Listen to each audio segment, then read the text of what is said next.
Доброго дня всем партнерам группы компании СВИК.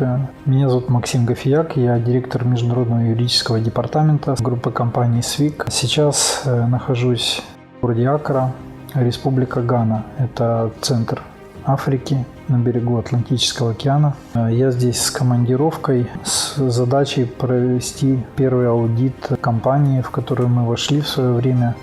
Это компания, которая занимается добычей золота. Вчера, в воскресенье, мы рано утром выехали на машине, приехали туда днем, на этот участок, сверились по координатам и уже прошли пешком туда на саму выработку. На выработке мы увидели экскаватор, работавший, увидели скрубер, подготовленный к работе, и увидели, там стоял в стороне концентратор, который вчера не был задействован, потому что сама технология добычи, она не подразумевает полный цикл за один день. Так вкратце скажу из того, что я узнал о технологии самой добычи. Экскаватор снимает примерно 1-1,5 почвы по предполагаемому руслу этой жилы, и вслед за этим открывается такое щебневая гравийная масса, которая уходит вглубь примерно на 2-2,5 метра. Вот эта щебнегравийная масса, содержащая в себе кварциты, это, по сути говоря, тот самый ресурс, тот самый материал, который содержит золото. Да, вот главное, чтобы был гравий и был песок.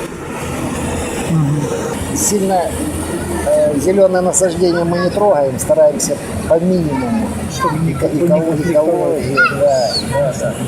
Значит, выработка этого золота происходит путем сбора вот этой всей массы в такие кучи большие, которые потом отправляются экскаватором в скрубер. Скрубер – это машина, которая имеет внутри барабан, подачу воды форсунками под большим давлением. И вот эта масса, проходя через вот этот как путь ее движения, по этому барабану, она обдается водой, сильно промывается, размягчается.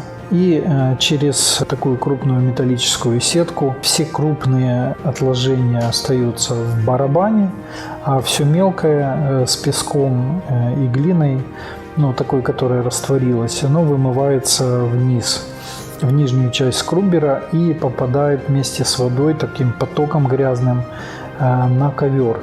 Ковер – это такая синтетическая штука, похожа на реальный ковер, только там очень жесткие такие торчат волокна. Она задерживает в себе частицы золота. Поскольку золото в любом случае намного тяжелее идет, чем песок и глина, оно оседает на частицах этого зеленого ковра внутри, между этими волокнами, а вся остальная масса промывается с водой дальше.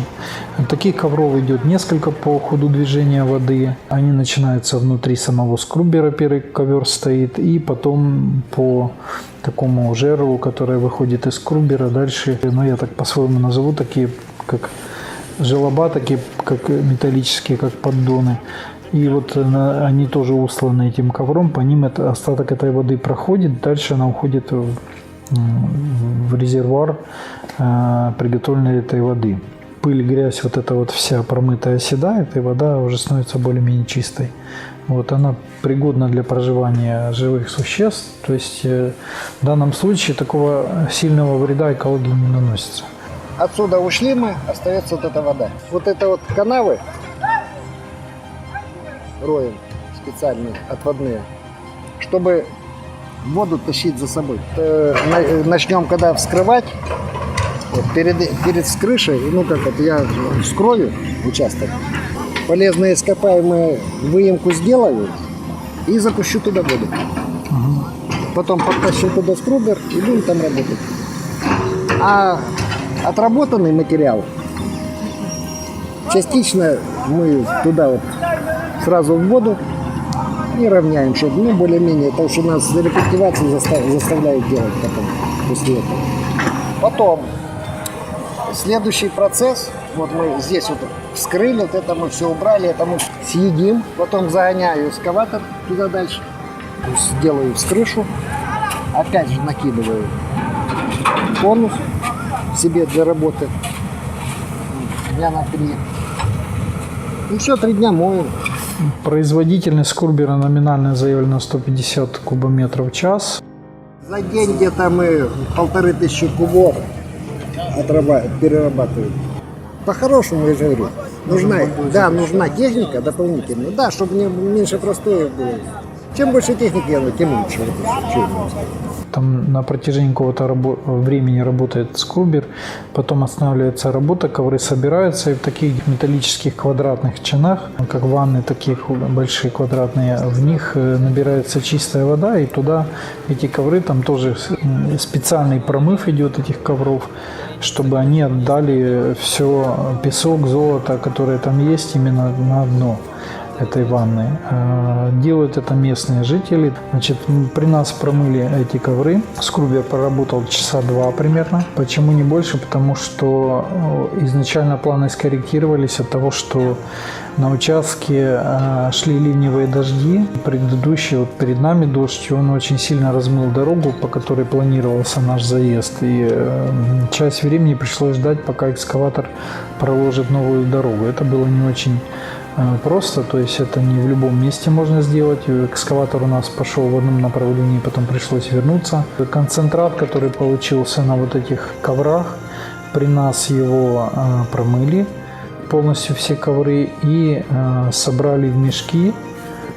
Затем уже в ночь, уже было темно, эти мешки погружали в джип, в машину и отвозили на хранение, насколько я понял, в полицейский участок, поскольку там договоренность есть на месте, и оттуда уже везут на фабрику, где идет обогащение концентрата. При намывке мы видели 2 маленьких самородочка, один был миллиметра, там 2-3 толщиной, его нашли первым, и потом нашли маленький, где-то с 1,5 толщиной, но его упустили, потому что он настолько мелкий, что вот в этих коврах он там где-то просочился в грязной воде. Увидели его дважды, причем в этом месте, и потом он куда-то затерялся, сложно было найти, поэтому не стали уже мучиться его искать, это просто для наглядности подтверждения. Я видел еще что? Я видел в этом концентрате, в этой руде очень много кусков кварца. Насколько мне объяснили, что там, где находится много кварца, это свидетельство того, что там присутствует золото. Интерес местных жителей, которые участвовали, помогали в добыче, был настолько велик. Было видно, что они понимают и знают, что здесь реально есть это золото. Нужно пройти просто все циклы полностью для получения финального результата.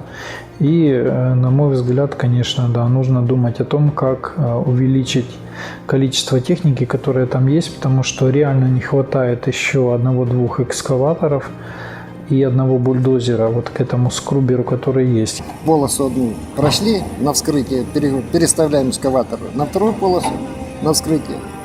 Потом берем, закучиваем это все под скрубер. Скрубер подгоняем и все, экскаватором начинаем грузить и работать, пока не закончится.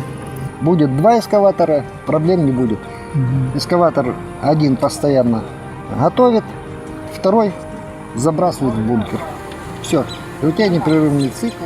Общая площадь участка, который там потенциально выделен собственнику, 73 квадратных километра. Значит, конечно, это не говорит о том, что все 73-74 квадратных километра забиты золотом. То есть где-то его может быть не быть, и где-то его может быть нормально, где-то быть даже больше. В целом такие впечатления хорошие, положительные от поездки. Результат, я думаю, такой обещающий. Благодарю за внимание. Думаю, что более подробную информацию мы уже обсудим с руководством группы компании «Свик». И будем принимать решения по данному объекту.